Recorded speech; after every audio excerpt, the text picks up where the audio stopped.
Comincio io salutando gli ospiti, ringraziandoli tutti per aver accettato il nostro invito di essere presenti questa sera a Vittorio Veneto, di fatto alla conclusione in qualche modo del centenario, qualche giorno dopo la conclusione, anche se il professor Mieli prima ha detto che in realtà non è scoppiata la pace il 4 novembre 2018 come noi abbiamo intitolato tutto il centenario. Credo che i nostri ospiti stasera non abbiano alcuno bisogno di nessuna presentazione. Nel pomeriggio abbiamo avuto anche la fortuna di avere ospiti nel convegno sia Gianandrea Gaiani, direttore di analisi difesa, e il professor Paolo Mieli.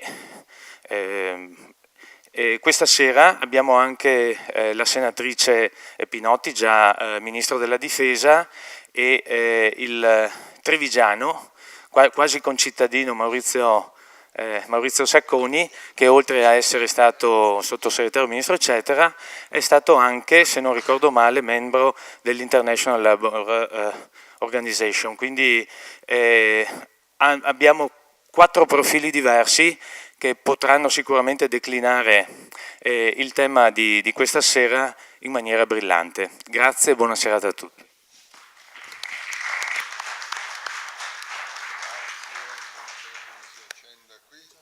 Grazie.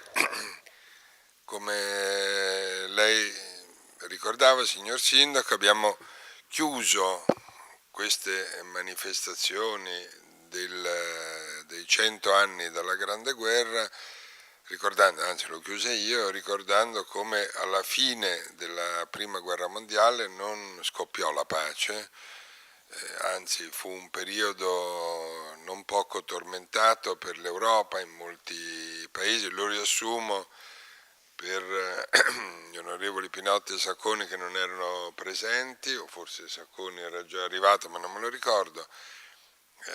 Scoppiarono in maniera fragorosa gli imperi, andò in pezzi l'ordine mondiale, quello che era l'ordine mondiale fino a quel periodo.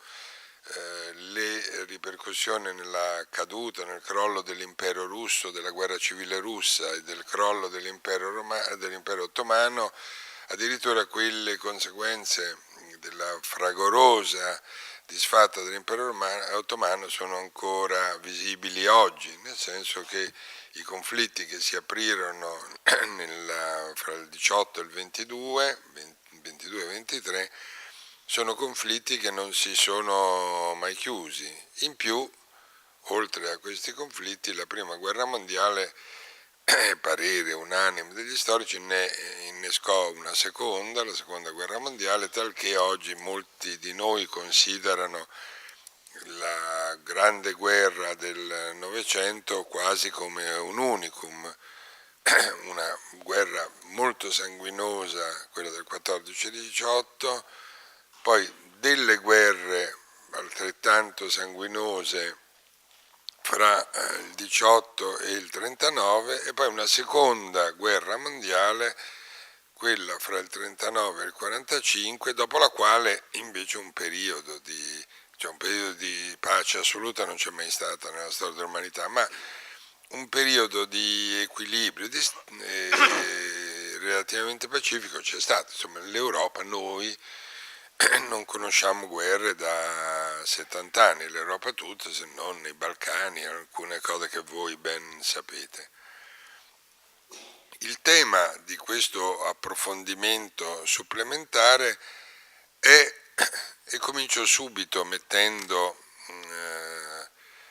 i piedi nel piatto, come si suol dire, è che le guerre sono continuate. Alla fine di ogni guerra si dice basta, mai più guerre, abbiamo avuto troppi morti, troppe distruzioni, ma le guerre sono continuate e noi abbiamo dato l'impressione, a volte si è data l'impressione, argomento su cui si è discusso, di aver trovato un ottimo escamotage, che la nostra partecipazione alle guerre la chiamiamo missione di pace, e così abbiamo continuato a essere presenti nelle guerre anche in questo modo.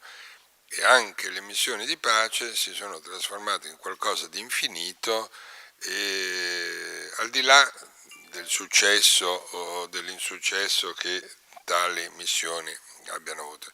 Scusatemi il modo così inurbano quasi di entrare in argomento, ma sempre chi è intervenuto nelle guerre del Novecento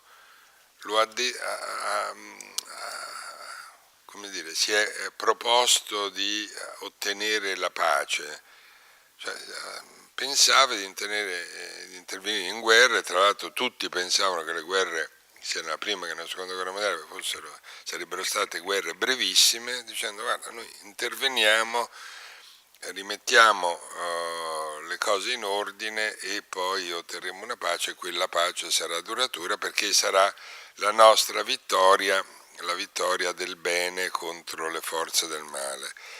Ma comincerei proprio dalla senatrice Pinotti, visto che ha ricoperto il ruolo a lungo, molto a lungo e con efficacia di Ministro della Difesa, di chiedere, secondo lei, innanzitutto un commento sulle astrusità che ho appena detto, e poi secondo lei verrà un momento in cui i paesi potranno deporre le armi, non dico per sempre, ma per un periodo lungo, deporle tenendo gli eserciti bene in funzione perché non si sa mai, ma deporle in maniera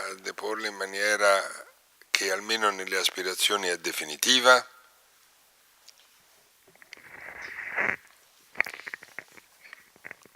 Intanto ringrazio il Sindaco per questa iniziativa, perché partendo dal centenario però inserisce anche un tema che è attuale, quindi che cosa fanno oggi le forze armate. E dato che se c'è, e poi arrivo a quanto detto Paolo Mieri, dato che se c'è un elemento che io penso stia sbagliando questo Paese dopo la Seconda Guerra Mondiale, è che mentre la storia delle forze armate nell'Italia monarchica e poi anche nel periodo fascista se ne parla nei libri di storia, si conosce, si parla pochissimo della storia delle forze armate nell'Italia repubblicana, nell'Italia dopo l'articolo 11, sul quale le forze armate giurano e che è elemento fondamentale per la scelta di quali missioni sì e quali missioni no.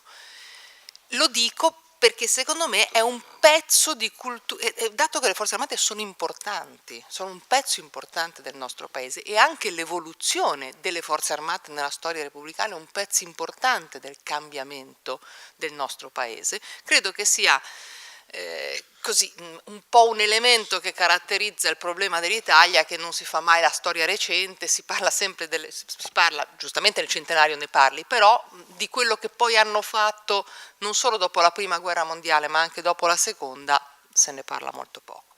Chiuso questo, perché io avendo fatto il ministro della difesa, quando si dice che le nostre missioni sono missioni di guerra, diciamo che salto un po' sulla sedia.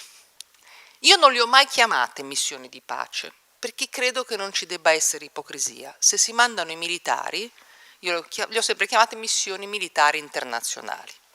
Erano altri ministri di destra che avevano voluto inserire missioni di pace.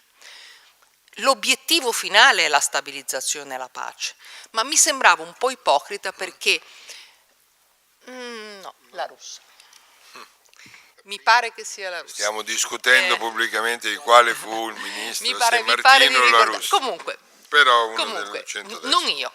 E io sempre non mi sono mai espressa con quel termine, non perché alla fine non si abbia quell'obiettivo, ma se tu invii i militari sono necessari, i militari sono forza armata e sono necessari perché evidentemente c'è una tale situazione di conflitto in cui devi anche usare le armi, perché se non fosse necessario, speri di no, ma se è necessario le devi usare. Se non fosse necessario invieresti le ONG, invieresti diciamo altri, non invieresti i militari. Quindi non va nascosto, non va detto, diciamo i militari non sono la Croce Rossa e non sono la Protezione Civile, sono forze armate. ma sono dentro l'articolo 11, cioè stanno i loro compiti e le loro missioni dentro l'articolo 11 della Costituzione. Quindi perché dico non fanno la guerra? Non vuol dire che non vogliono, che non devono combattere, si sono trovati spesso in condizioni di combattere, o per salvare chi aveva bisogno o per salvarsi, perché comunque sono andati in situazioni di pericolo. Ma il loro obiettivo non è la conquista di un territorio, non è il sovvertimento di un ordine, è ed è sempre dentro a scelte internazionali, perché le missioni bilaterali che abbiamo avuto, che ne so, in Libia è l'ospedale o comunque mettere a posto, ma l'Iraq, l'Afghanistan, piuttosto che la lotta all'ISIS, sempre dentro a una cornice internazionale, a volte dell'ONU, a volte della NATO, a volte dell'Unione Europea come in Sofia, quindi all'interno di scelte internazionali, però mai con un obiettivo aggressivo, con un obiettivo di rimettere a posto delle cose. Vi dico poi, per entrare un po' nelle cose, non nella teoria. Io la missione in Afghanistan, quando è stata approvata, pur essendo all'opposizione e pur avendo delle preoccupazioni, perché a me non piaceva che partisse come missione, diciamo, dei willings, cioè dei volenterosi, e pensavo dovesse nascere invece sotto una cornice internazionale, dove poi è diventata, ma all'inizio non era così. Torri Gemelle, quindi per la prima volta articolo 5 della NATO, e partono tutte le nazioni. Io titubante la prima votazione perché non mi piaceva che partisse in quel quadro, però in Afghanistan, diciamo, c'era una comunità internazionale che aveva riconosciuto che il regime dei talebani non solo aveva distrutto e messo sotto schiavitù quella popolazione, ma anche stava portando, diciamo, stava foraggiando il terrorismo. Poi qualcuno dice erano dell'Arabia Saudita, non erano, però Osama Bin Laden e, diciamo, i talebani erano diventati un santuario del terrorismo. Poi le cose sono sempre più complicate da come vengono rappresentate, ma lì tutta la comunità internazionale ha riconosciuto che c'era bisogno di non fare in modo che questa cosa, che Al-Qaeda non si espandesse. Sull'Iraq, l'Iraq di Bush, io per esempio ero all'opposizione ma ho votato contro, perché non ritenevo che fosse un dittatore, ma non ritenevo che ci dovesse essere delle forze esterne che andavano a cambiare quella situazione. Lo dico per dire, non è che per forza bisogna essere d'accordo su tutte le missioni, però non c'è dubbio, io non ero d'accordo con quella missione, ma non c'è dubbio che il quadro in cui interveniva quella missione, anche quando i nostri militari sono andati in Iraq, era un quadro di legittimità internazionale e soprattutto i nostri militari non andavano a fare la guerra a qualcuno, andavano a cercare di riportare una situazione di stabilità. Ripeto, questo non vuol dire che non si siano trovati a combattere.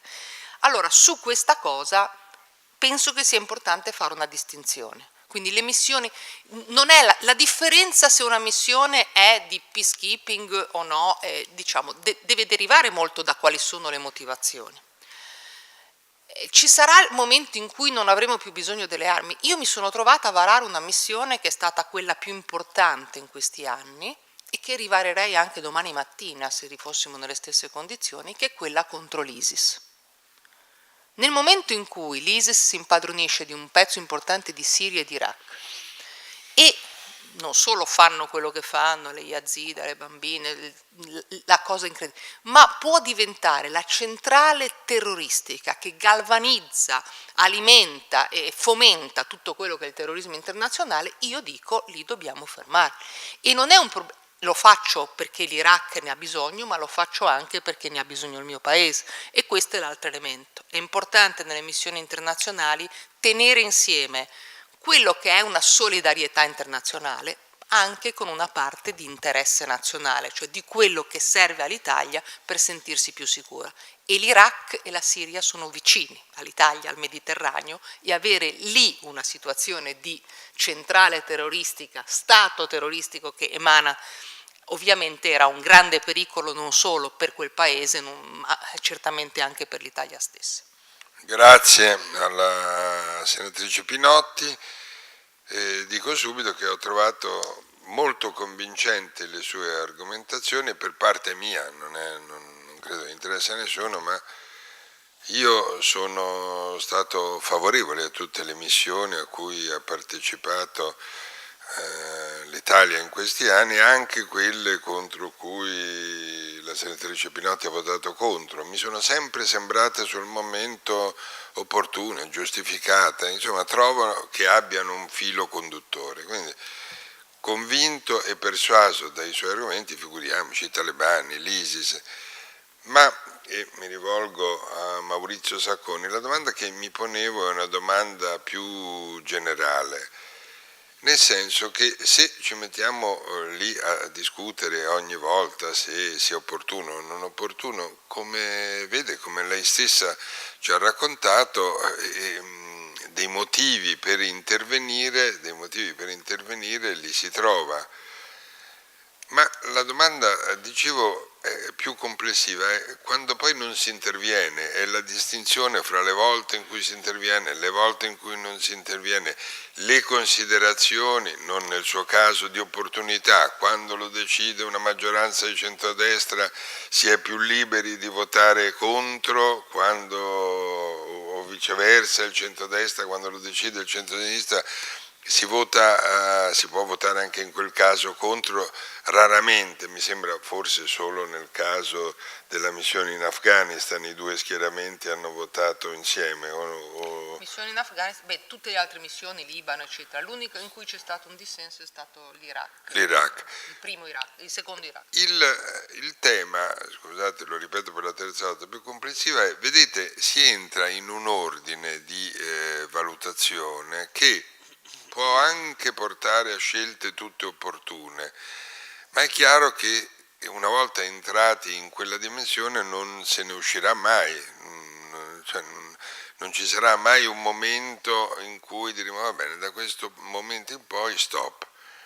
Noi ci limitiamo a difenderci e per il resto si regolino, non so, ci battiamo perché si regolino le Nazioni Unite, gli organismi internazionali, facciano loro in quanto loro, creiamo un esercito europeo, insomma troviamo una soluzione che non vincoli i paesi, i quali poi entreranno nelle logiche maggioranza minoranza o nelle logiche di valutazione politica. Per esempio fu il caso dell'intervento contro Gheddafi, quello fu addirittura comico, fu un momento comico di deresponsabilizzazione, di gioco di rimpallo, tal che oggi non si è capito bene, a parte il fatto, no, un'altra chiosa volevo fare, sarò un moderatore interventista. Questo fu un caso comico e poi c'è una cosa che invece gliela obietto, quella storia che noi poi interveniamo però con una mano sinistra, un ospedale da campo, una cosa che non ci esponga alla responsabilità di far vedere che noi interveniamo armati. Questa è un'ipocrisia, nel senso che se nelle guerre o decidiamo di intervenire e interveniamo come intervengono gli altri, ma quell'intervento all'italiana con un ospedale da campo, per cui ci siamo, però per carità rischiamo poco, o comunque è un modo di esserci o non esserci. So che ci sono delle zone dove abbiamo rischiato, mi ricordo anch'io di Nasiriya, ma è il criterio. Io direi, allora, primo. Poi però questo risponde. Certo, siamo qua per questo, per fare una vera discussione, una cosa celebrativa, la celebrazione l'abbiamo fatta fino a oggi pomeriggio, adesso è un altro paio di maniche. Comunque basta, finito di parlare, do la parola a Maurizio Sacconi che dirà cose più sensate. No. Ma penso che nel momento in cui riflettiamo sul rapporto tra la politica e la guerra, sia necessario premettere un bilancio non soddisfacente del modo con il quale la politica interna e anche soprattutto le istituzioni rappresentative si sono rapportate con la guerra nel nostro dopoguerra e soprattutto nei decenni più recenti, nei 2 decenni più recenti, e soprattutto dobbiamo dichiararci abbastanza insoddisfatti dei processi di pace che ne sono seguiti e del modo con il quale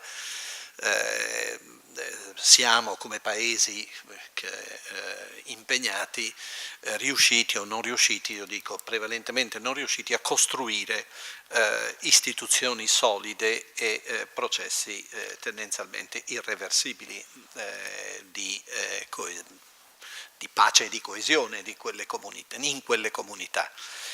Inoltre, oggi noi facciamo questa riflessione nel momento in cui le famiglie di appartenenza dell'Italia, la Nato e le Nazioni Unite, gli organismi sovranazionali con i quali noi dovremmo condividere, a seconda delle circostanze, un intervento non solo militare ma anche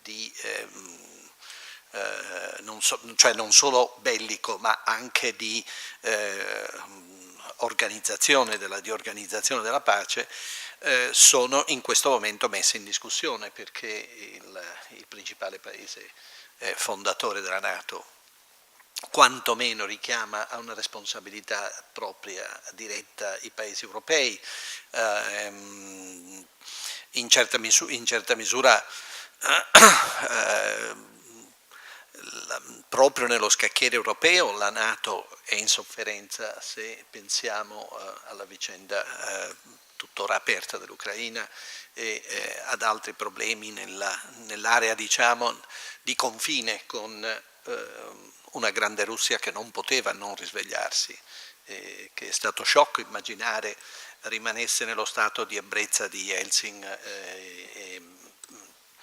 Dall'altro lato le Nazioni Unite hanno evidenziato proprio da questo punto di vista, dal punto di vista cioè del Consiglio di sicurezza, della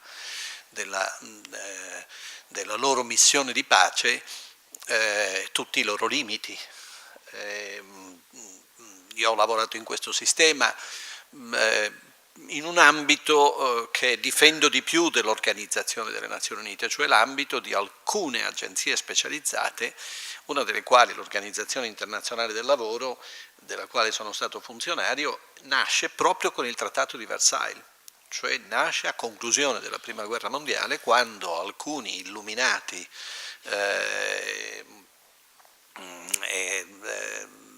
partecipanti al tavolo di trattativa, soprattutto americani ed europei, pensano che si debba prevenire un ulteriore conflitto attraverso lo sviluppo sociale e danno vita a questa organizzazione che poi successivamente nel 1946 entrerà nella famiglia delle Nazioni Unite, ma che è la prima agenzia multilaterale che viene prodotta e non a caso dedicata a una sorta di funzione di institutional building riferito soprattutto allo sviluppo sociale, cioè alla produzione di lavoro, di lavoro degno, alla organizzazione di sistemi moderni di welfare che diano sicurezza, chiamiamo sicurezza sociale la previdenza,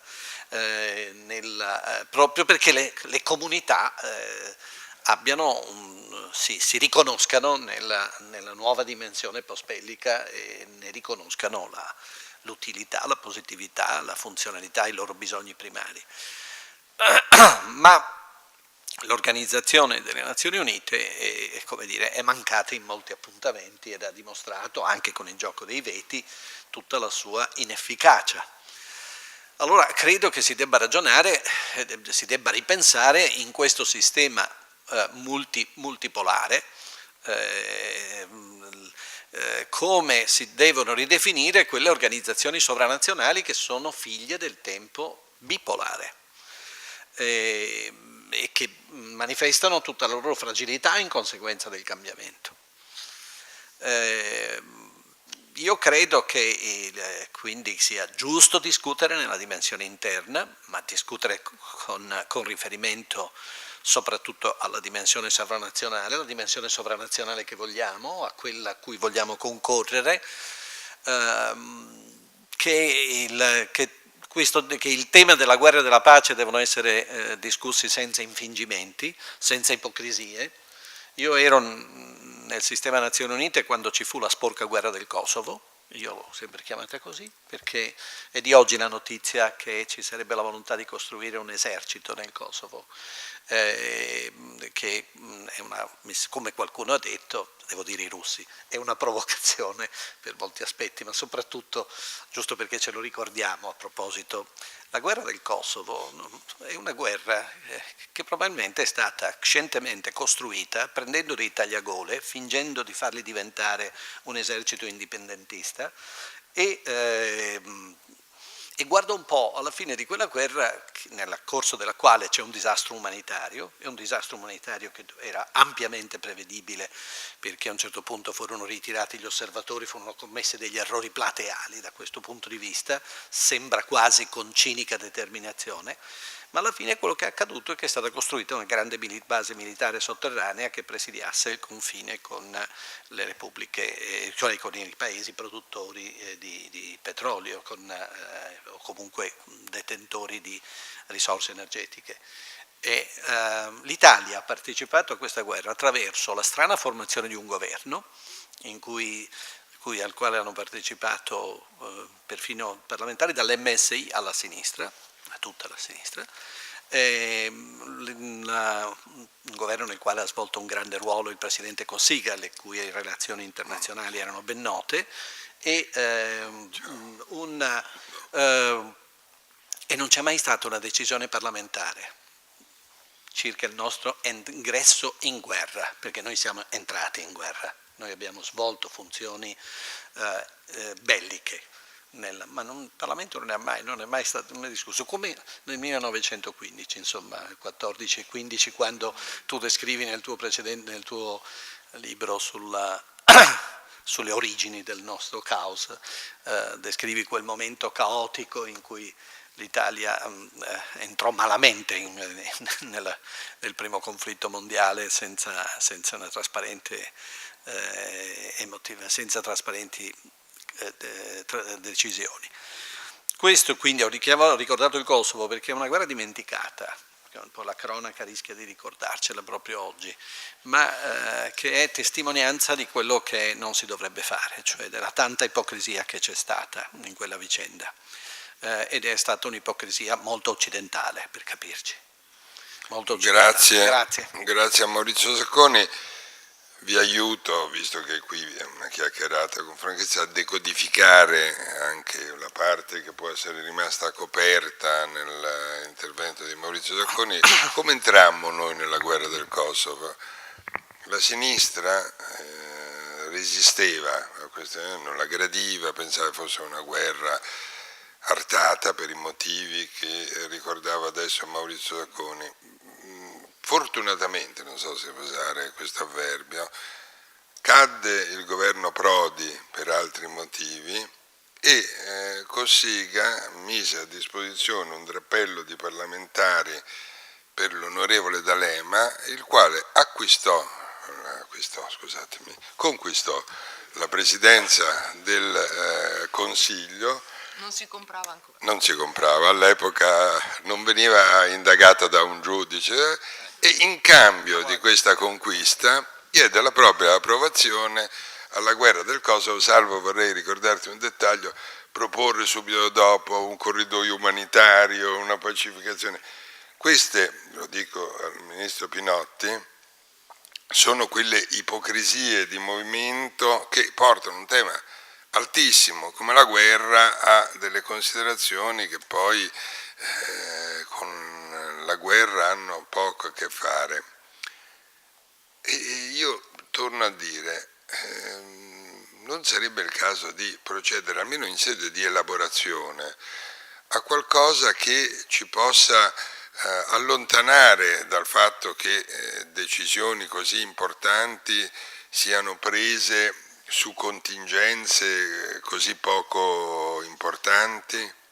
Non riguarda le battaglie, il modo di partecipare, ma per esempio un impegno vero, ultimativo alla creazione di questo famoso esercito europeo, il fatto che l'Europa, visto che vuole essere stata, anche se adesso disperiamo,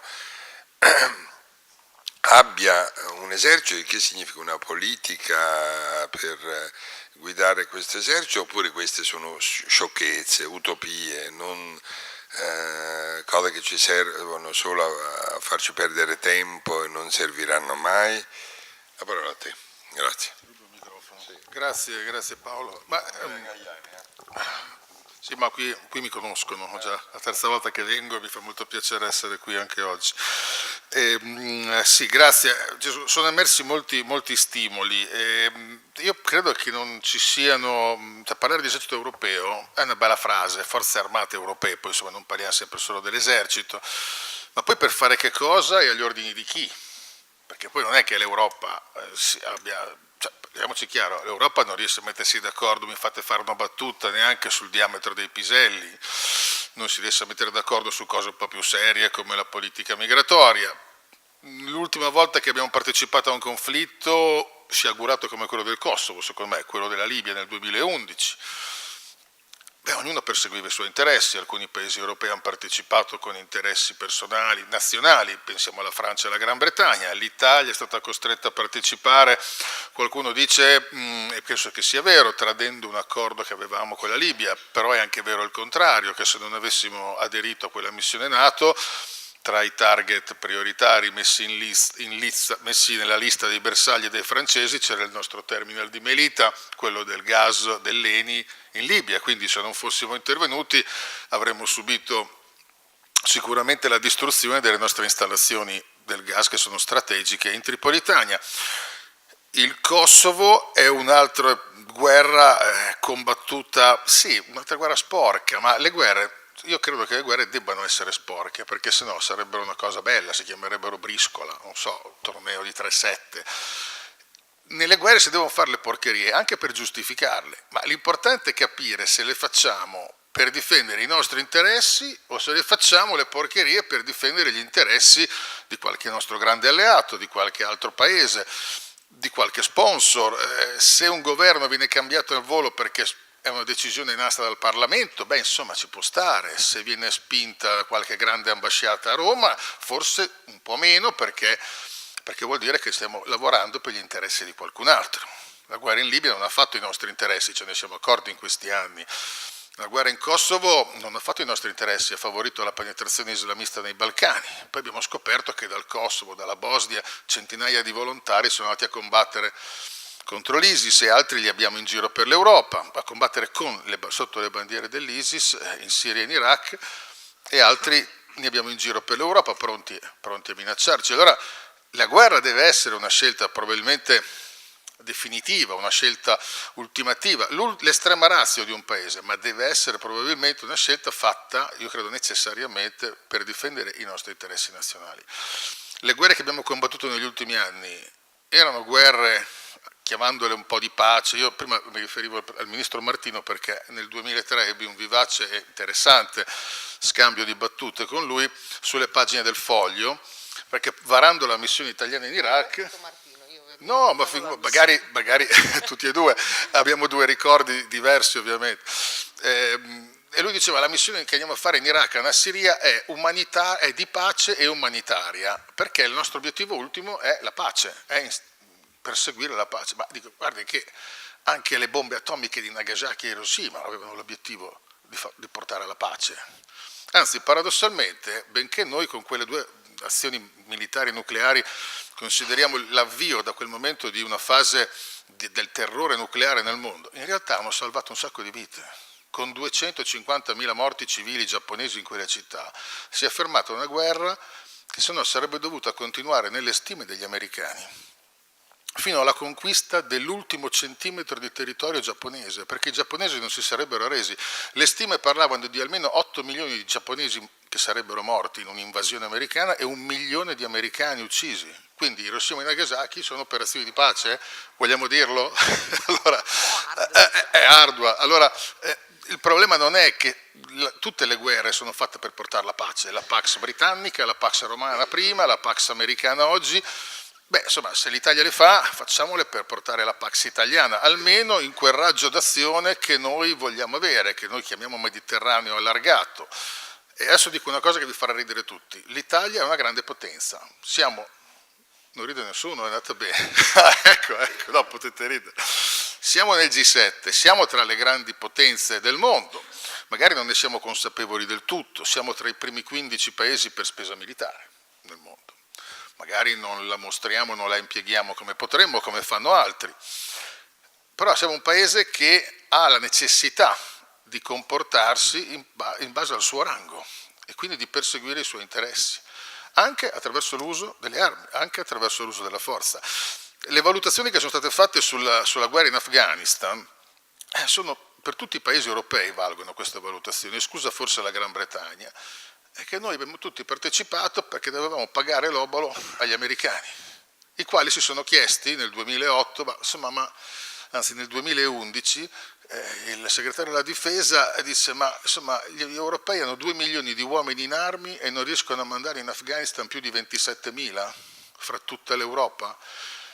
E in realtà noi siamo andati là quando gli americani ce l'hanno chiesto e quando un presidente nuovo americano ha detto no, noi veniamo a casa, siamo venuti a casa tutti. Poi adesso ci stiamo tornando, ci siamo tornati un pochino, ma un po' ci stiamo già ritirando, perché in realtà, come poi il senatrice Pinotti lo sa bene, i nostri interessi fu lei l'anno scorso a varare quel progetto che oggi si sta attuando di ridurre la presenza italiana in Afghanistan, perché i nostri interessi nazionali ci portano a dover investire risorse militari in Libia, in Niger, dove sorgono i problemi diretti al nostro paese, non a Herat.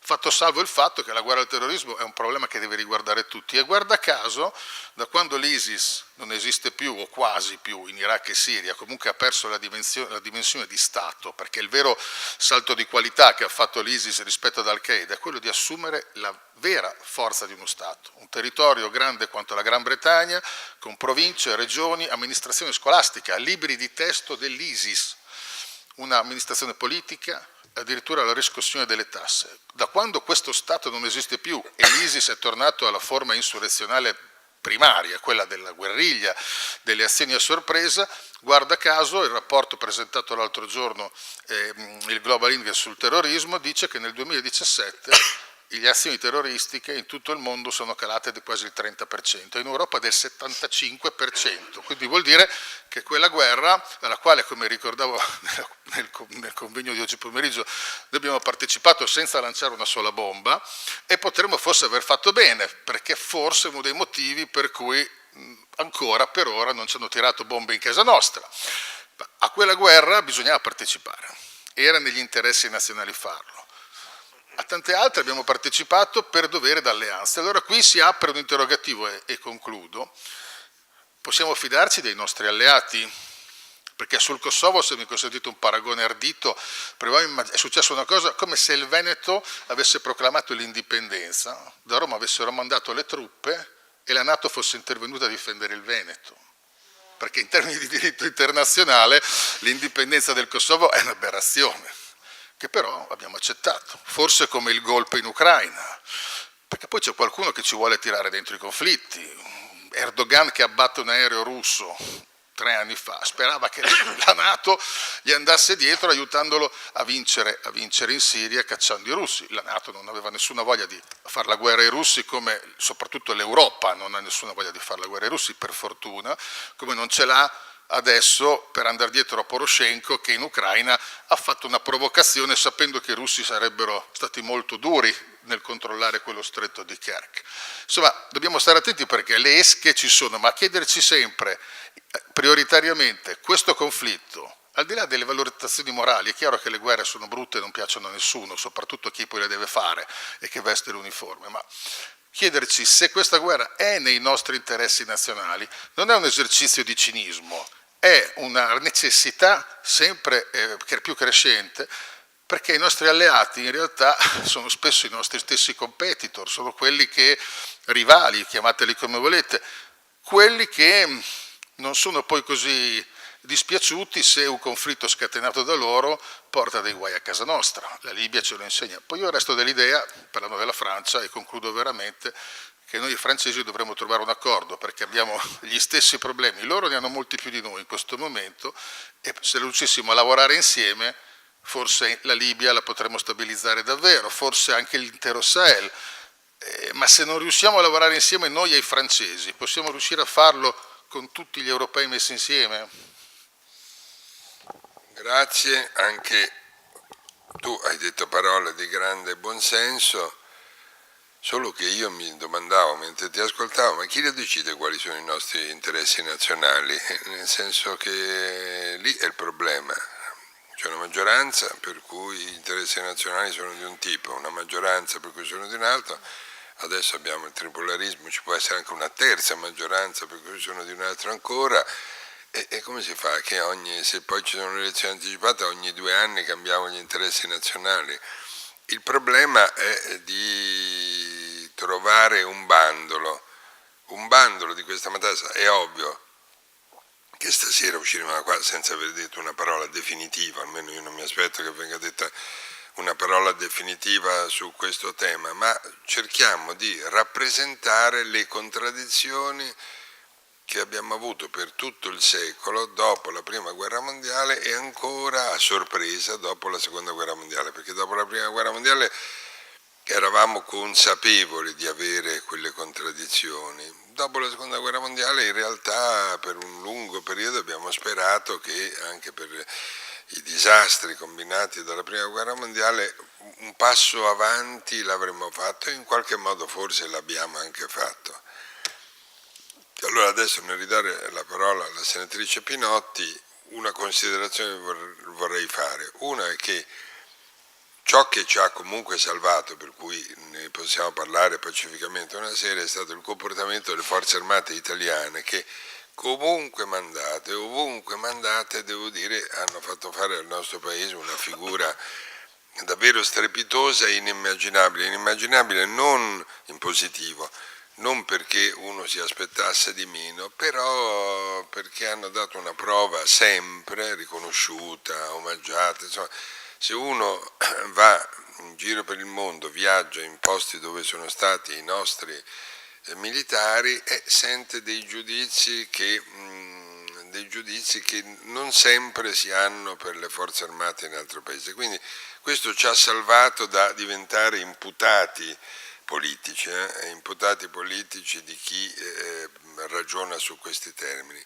Ciò non toglie che da quel ginepraio mi sembra che non riusciamo a uscire. L'unica via d'uscita, che è del tutto utopistica, che io indico, è quella di sperare di avere un paese più grande, che è l'Europa, con responsabilità esplicite, che decida lei come e quando intervenire. E sapete perché lo dico? Perché la figura di noi, adesso voi avete citato l'Ucraina, che quando scoppia una crisi come quella in Ucraina, ogni paese europeo, molti paesi europei, ognuno dice la sua, e l'Europa, in una cosa che è Europa, si dimostra inattiva e poi alla fine la decisione spetta a coloro che ci mettono la gestione della forza, cioè gli Stati Uniti, almeno quello sarebbe un passo avanti se una crisi scoppiata sul continente europeo la risolvesse un giorno l'Europa.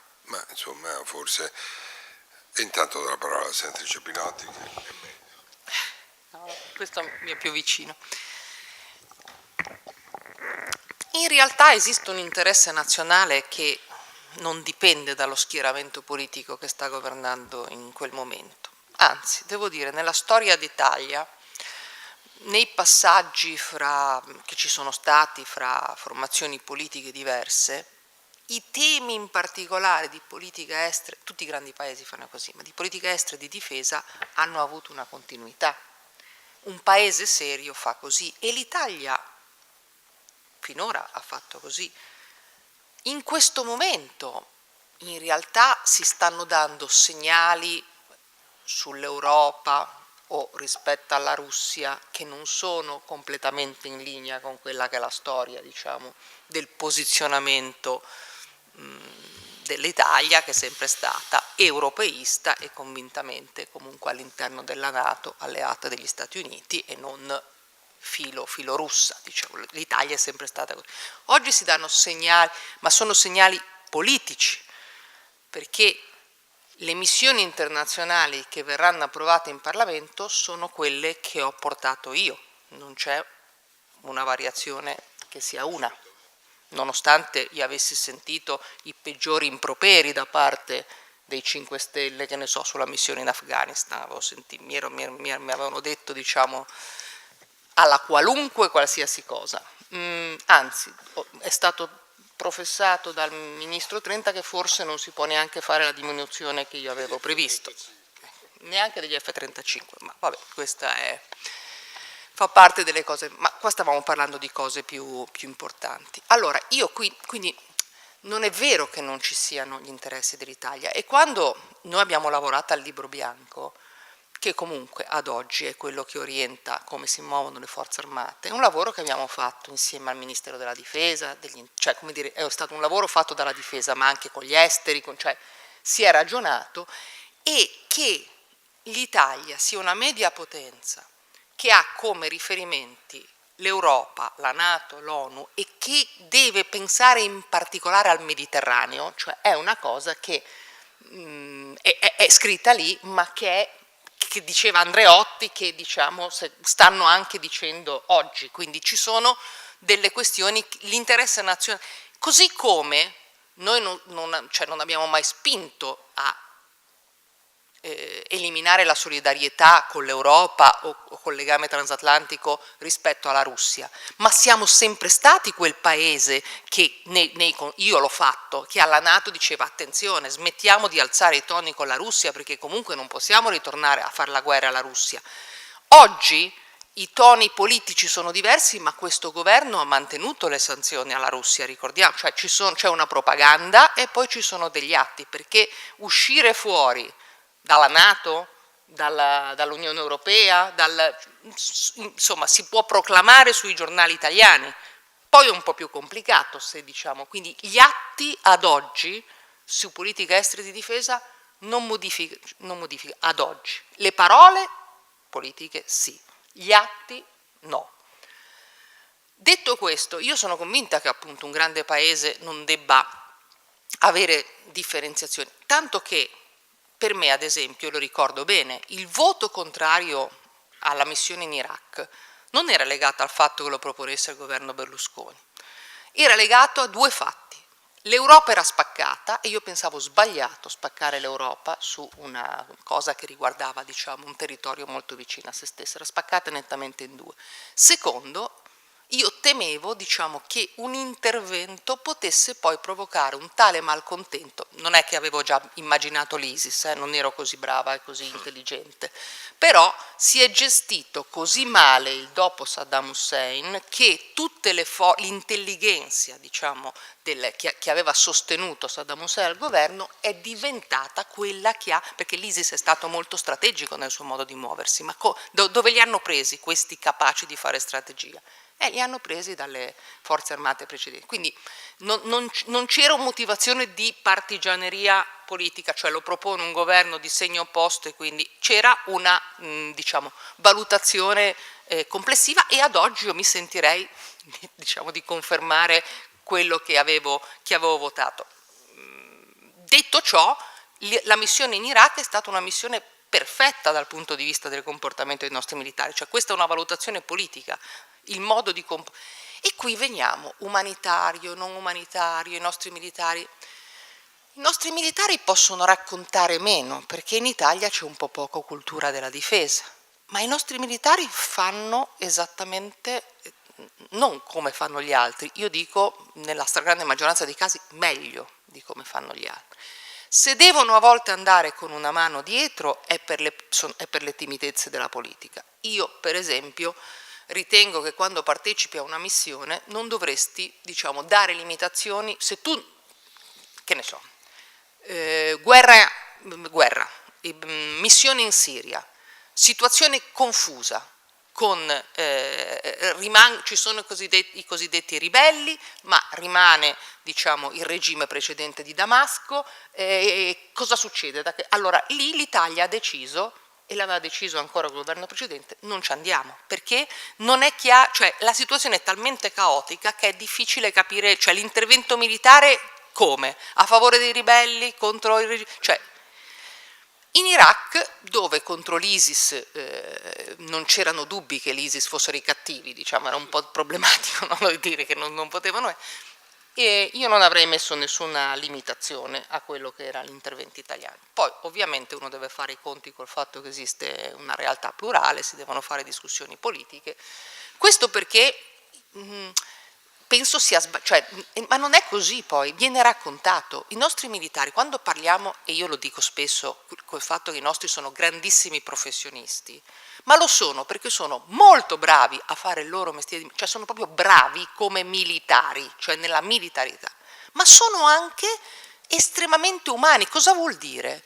Non è che non intervengono con durezza dove è necessario, ma sapendo che il loro compito è quello di rassicurare le popolazioni in cui intervengono, intrattengono con la popolazione locale nel modo in cui si pongono, nell'attenzione al rispetto delle culture di quei popoli, delle relazioni che nessun'altra forza armata degli altri paesi riesce ad avere. Cioè quando arrivano i nostri militari in Afghanistan, gli altri contingenti degli altri paesi entrano nelle case dove ci sono solo donne afghane e le perquisiscono. Questo per la loro cultura era un'offesa pazzesca, tanto che alimentava quelli che quindi volevano fare gli attentati contro le truppe. Quando sono arrivati gli italiani hanno detto facciamo un team di donne e se in una casa temiamo che ci sia dell'esplosivo e ci sono delle donne, vanno le donne a perquisire quella casa. Vi faccio questo esempio perché è quello che è avvenuto, non è un'invenzione. Quindi attenti alla cultura, non vuol dire che poi se non dovevano combattere un terrorista non erano in grado di combattere, ma vuol dire che il modo di approcciarsi al territorio, dato che appunto non siamo forze armate che invadono un altro territorio, ma siamo lì a sostegno di un riportare una situazione di stabilità e deve essere questo il comportamento. Le scelte, ad esempio, l'ospedale in Libia poteva essere un ospedale civile o di un ONG? Sì. Perché si sceglie di mandare all'ospedale militare? È stata una scelta. Perché in Libia, se tu decidevi di mandare una missione militare, non scoppiava la guerra, diciamo, fra la Cirenaica e la Tripolitania, scoppiava la guerra di tutte le milizie contro tutte le milizie e facevamo un disastro terribile. Cioè in Libia bisognava entrare e guadagnare la fiducia in punta di piedi, soprattutto se parlavi di militari e parlavi di militari italiani, visto che c'è anche una storia dell'Italia sulla Libia. Allora, il motivo, noi pensavamo che fosse importante che in una situazione di instabilità chi aveva ruoli in Libia cominciasse a fidarsi non solo dell'Italia ma anche dei militari italiani. Ma per fare questo, se noi avessimo mandato altri tipi di missione, perché l'ospedale? Perché ce lo chiedono, perché ci chiedono, perché c'erano moltissimi feriti che avevano combattuto contro l'ISIS a Derna e a Sirte e dicono non basta quelli che vi mandiamo in Italia, abbiamo bisogno e quindi ce lo chiedono e in più, essendo la Libia una situazione ancora molto complicata, in quel momento un ospedale militare controllato, diciamo, ci metteva un po' più tranquilli rispetto al fatto che ci fosse un ospedale civile, ma c'era la duplicità di motivi, quindi non perché si voleva, c'era però solo gli militari italiani sono entrati in Libia, diciamo dopo la missione, e poi cosa hanno accettato? E questo è per i libici, perché comunque divisi ma molto orgogliosi, hanno accettato che una nave della Marina sia nel porto di Tripoli e è una nave officina che aggiusta le imbarcazioni che devono fare il controllo. Ma non è una cosa, avere una nave militare di un altro paese in un porto di un paese vuol dire che hai creato un rapporto di fiducia molto forte, quindi non è casuale, non era per far vedere che siamo i buoni, c'era una strategia, pensando che la Libia aveva bisogno di ricostruire capacità e stabilità, sapendo che non potevi farlo, tra virgolette, invadendo la Libia o imponendoglielo, ma dovevi creare un rapporto di fiducia. Noi stiamo addestrando la Guardia Costiera libica con la Marina. Lo facciamo all'interno di una missione europea, ma è un lavoro che stiamo facendo. È tutto molto complicato, ma comunque stiamo parlando con tutti gli interlocutori e con Haftar, quando è venuto, diciamo, a parlarmi, l'ho incontrato più volte quando ero ministro, 2 volte almeno, e lui quando ha chiesto di avere o anche lui cure per diciamo, le sue milizie ferite o addestramento per lo sminamento, noi abbiamo detto disponibilissimi, questo perché ovviamente ci interessa avere un rapporto in cui diamo una mano a fare sì che la Libia non sia più fuori controllo, perché è un interesse nazionale da 1000 punti di vista, dalle fonti energetiche al tema dell'immigrazione, al fatto che sono davanti a noi, quindi per mille motivi. Quindi se li raccontiamo, cioè i nostri militari sono grandi professionisti e, come diceva Paolo Mieli, sono un elemento della reputazione positiva del nostro paese nel mondo laddove sono stati. Veramente cioè, come dire, quando uno dice ma quanto ci costano i militari, quanto costa la difesa? Sì, costa. Costa molto meno che in quasi tutti gli altri stati europei, perché però costa. Ma cioè, le spese ci sono, ma sono comunque assai inferiori di quelli di altri stati. E nonostante questo vuol dire che si spendono anche abbastanza bene, perché la qualità è una qualità molto elevata.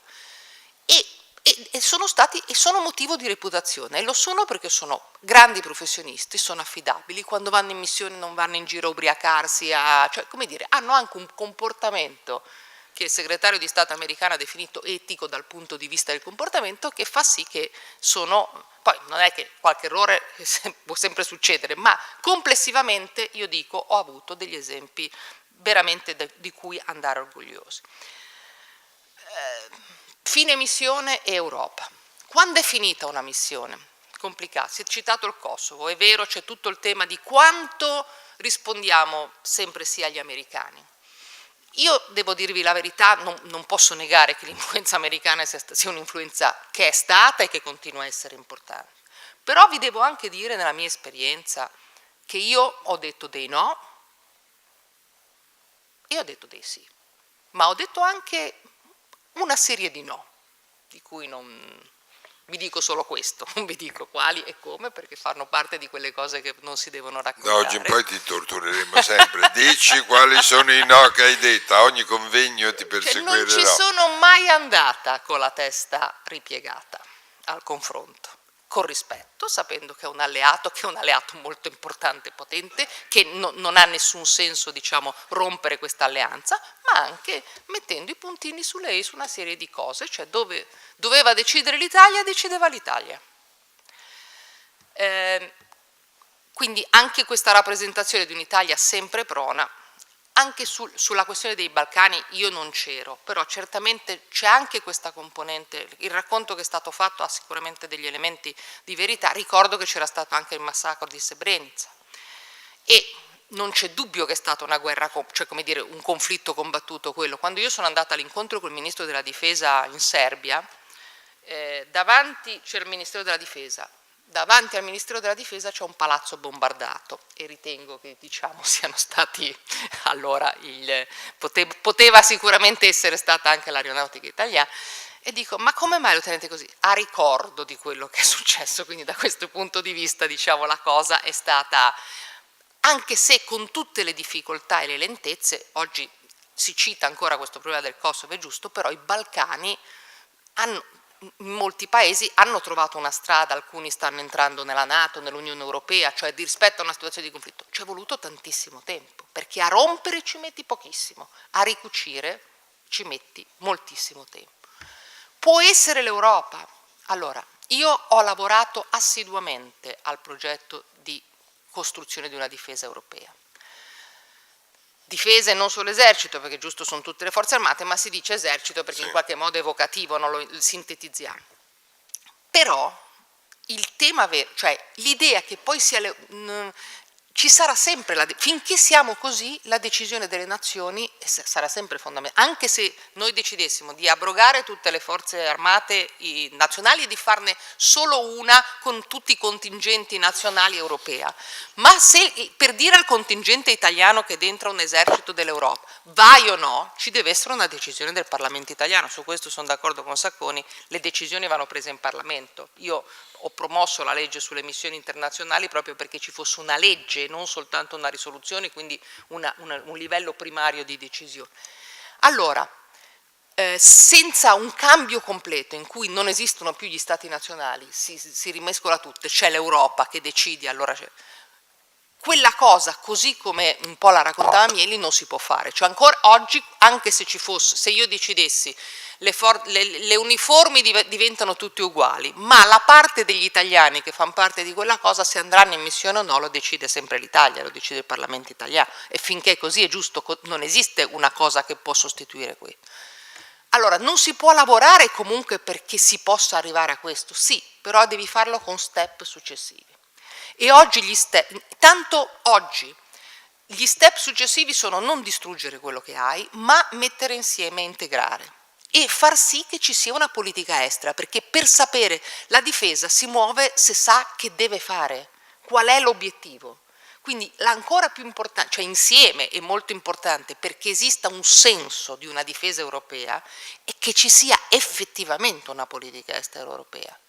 Oggi è di facciata, di fatto le diverse nazioni perseguono propri obiettivi di politica estera, questo è il problema. Prima, perché tecnicamente si può fare, non è un problema, ma prima ci deve essere una struttura che ti consente, perché poi le forze armate devi dire questo è l'obiettivo e queste sono le cose che devi fare e qualcuno deve avere l'autorità per dirlo. Grazie Roberto Pinotti.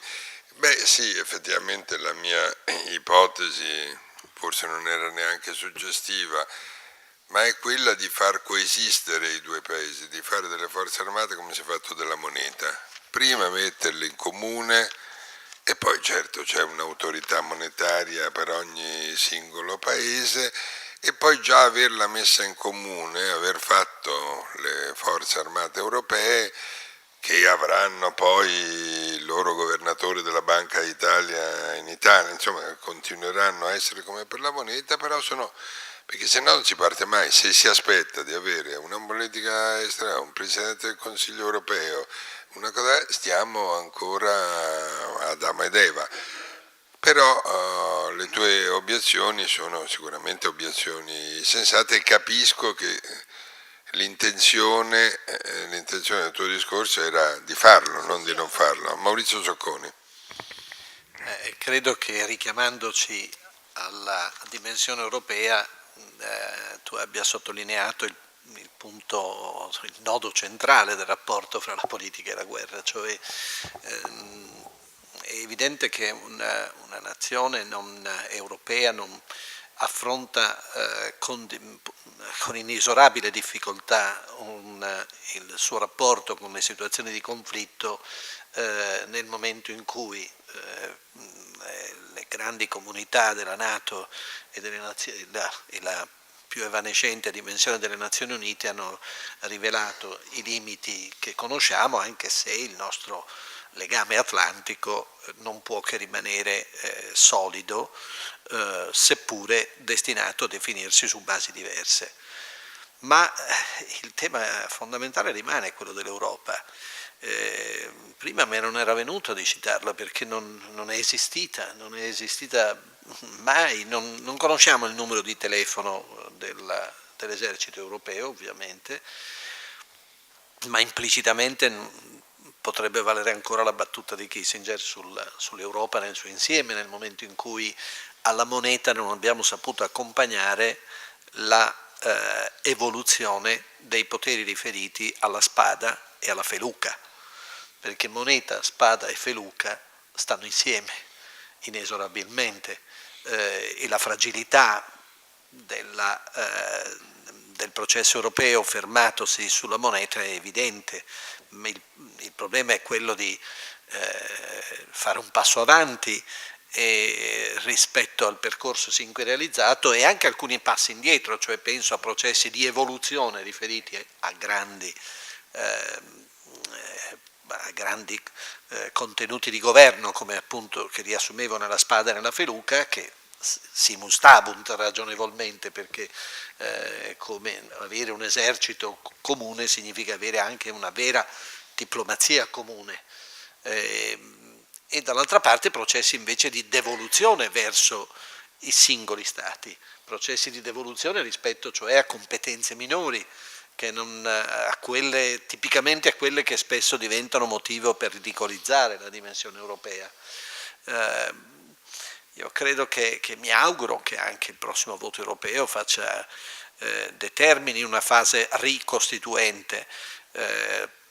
Personalmente auspico una dimensione confederale dell'Europa, un'Europa come confederazione di stati sovrani, che però hanno la forza di riconoscere la necessità di mettere a fattor comune queste responsabilità fondamentali. Giustamente tu dicevi prima che tecnicamente non è difficile, d'altronde noi abbiamo l'esperienza già della Nato e delle Nazioni Unite, appunto, per sapere come non occorre fondere integralmente gli eserciti, ma si tratta, o le forze armate più in generale, si tratta di adottare moduli di stretto coordinamento, di forte coordinamento, che già sono stati sperimentati e da questo punto di vista anche positivamente. È la politica che è mancata. Io condivido tutti i giudizi non sulle nostre forze armate, ma anche sulle esperienze comuni che spesso sono state condotte sotto egida, non sotto bandiera italiana, ma anche sotto la bandiera comune. Quindi ben venga questa speriamo che la crisi del modello europeo, per come sin qui si è definito, si risolve in un processo evolutivo. Non sono uno spinelliano, io credo che fosse giusto seguire il percorso della moneta, solo che esso sollecita completamento. Voglio solo dire una cosa sull'Italia e la pace. L'Italia ha fatto molto e può fare ancora molto per quella cultura che tu dicevi nell'approccio con le comunità nelle quali ci inseriamo. Non siamo quasi mai stati portatori di modelli assimilazionisti quando siamo intervenuti.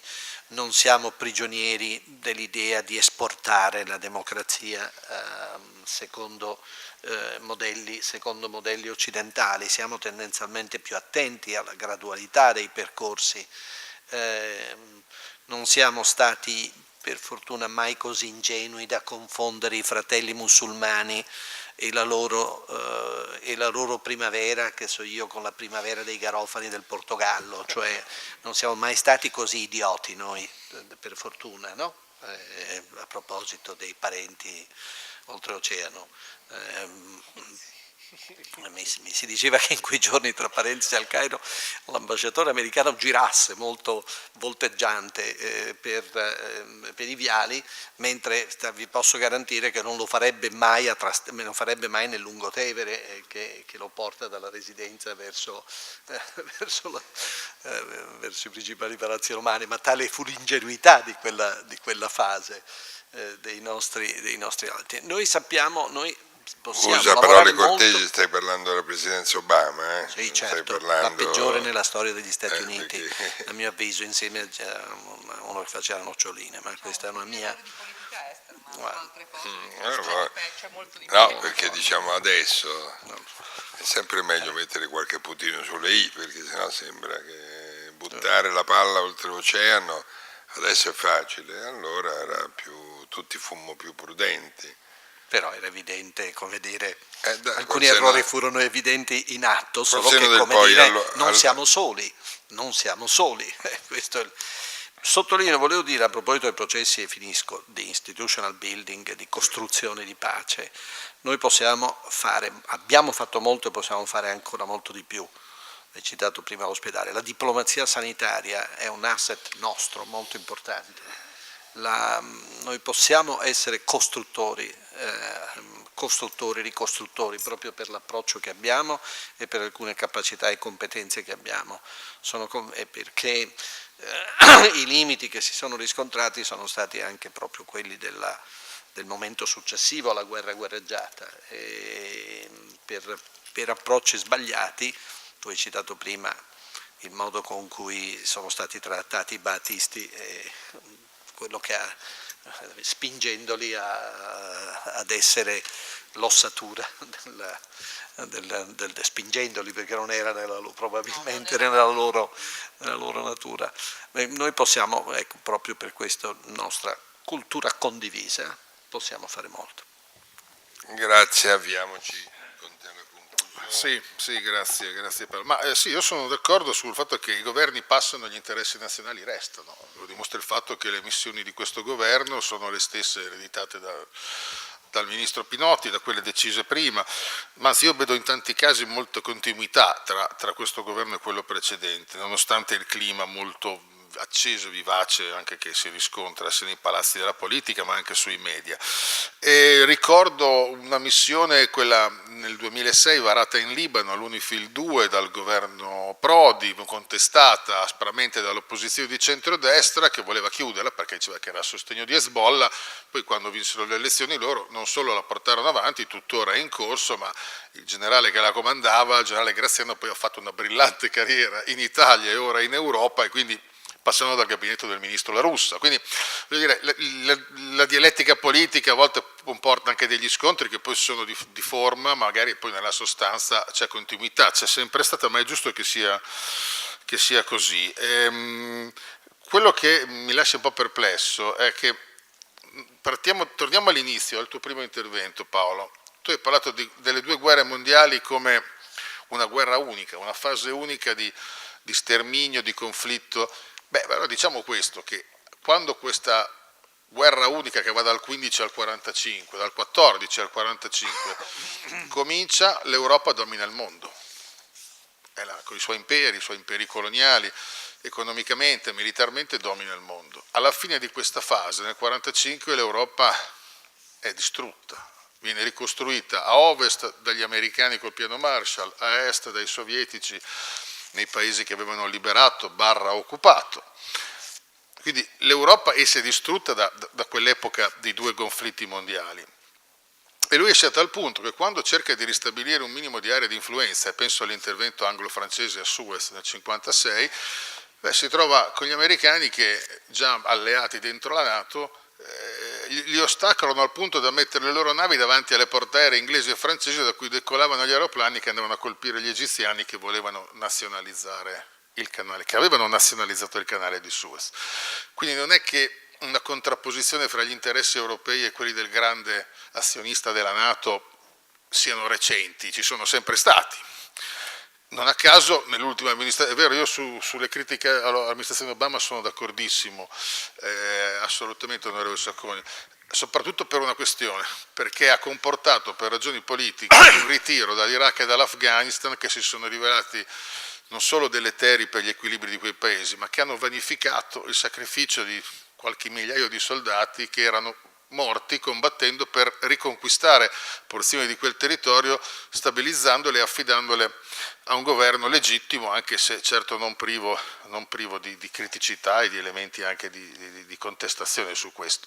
Vorrei ricordare anche che le missioni di stabilizzazione nostre non è che cominciano solo dopo la guerra, sì, dopo la fine della guerra fredda si intensificano, si ampliano, andiamo un po' ovunque con risultati non sempre entusiasmanti, ma i nostri primi caduti in missioni tra virgolette di pace sono a Kindu nel 60, sono 11 militari dell'aeronautica militare, una missione ONU, in Libano siamo entrati negli anni 80, prima con una forza,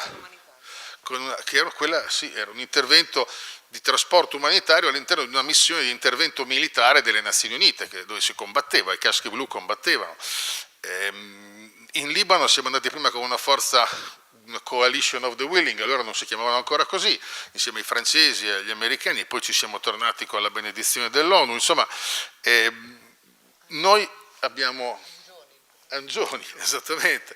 Insomma, un ruolo lo abbiamo giocato, però ecco, quando dicevo prima noi siamo una grande potenza, anche noi dobbiamo ragionare da grande potenza, e questo significa che, voi vedete cosa fanno gli americani anche con Trump, sì, sono schierati con Salman in Arabia Saudita, il loro alleato di ferro, nonostante insomma, le criticità di questo nuovo leader saudita, il caso Khashoggi, insomma lo vediamo tutti, però non per questo hanno abbandonato la più grande base aerea che hanno nel Golfo, quella di Al Udeid, che si trova nel Qatar, grande nemico dell'Arabia Saudita e degli Emirati Arabi Uniti.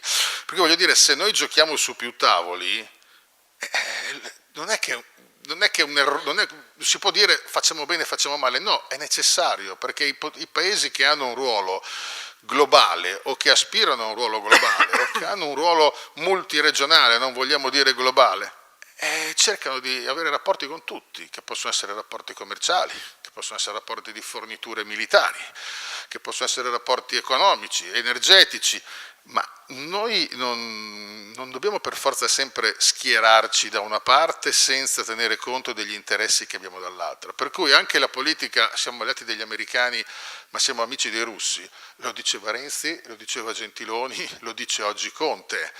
Perché? Perché negli interessi nazionali dirlo.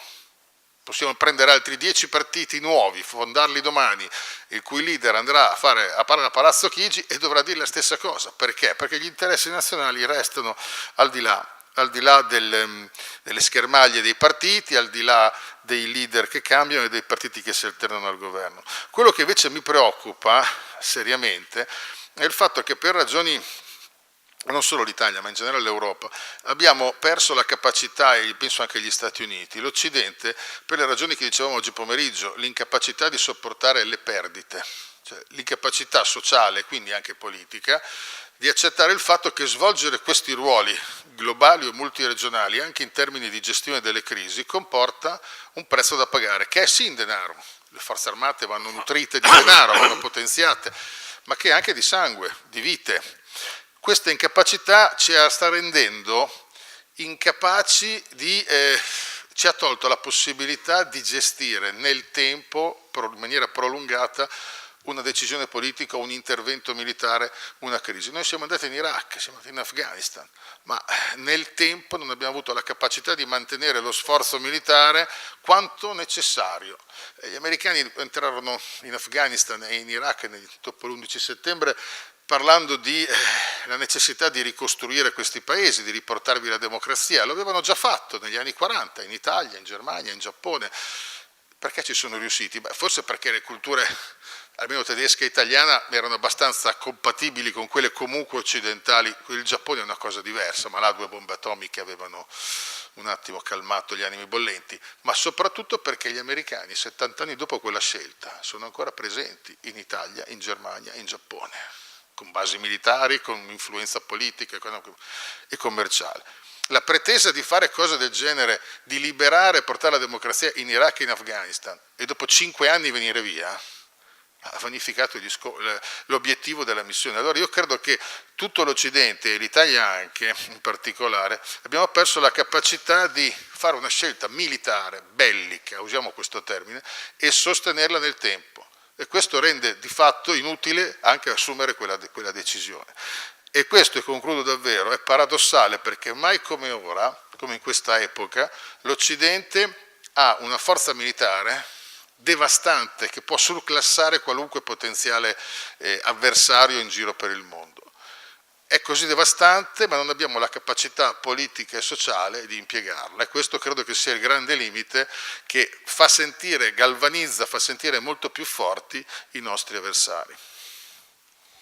Grazie, io mi complimento con voi per il livello, sta parlando degli oratori, ringrazio gli organizzatori, ringrazio il sindaco, ringrazio il pubblico per averci seguito fino a ora tarda.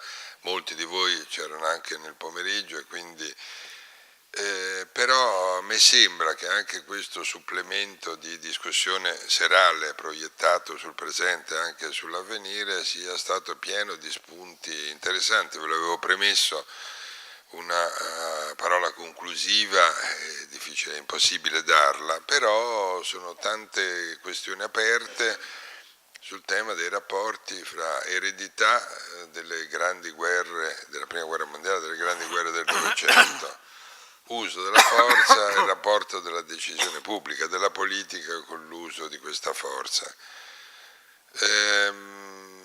Vi ringrazio davvero, penso che noi continueremo a parlarne anche stasera, noi che siamo qua da questa parte del tavolo, e può darsi che domani mattina vi dobbiamo riconvocare qui per un supplemento di questa discussione, per cui vi inviterei a lasciare i numeri dei vostri cellulari all'uscita, perché sento che ci sono ancora molte cose da dire, però siccome ci vorranno 3, 4, 5 ore per dire queste cose, è meglio che lo facciamo domani mattina per non tenervi qua stanotte fino all'1 o le 2. Grazie.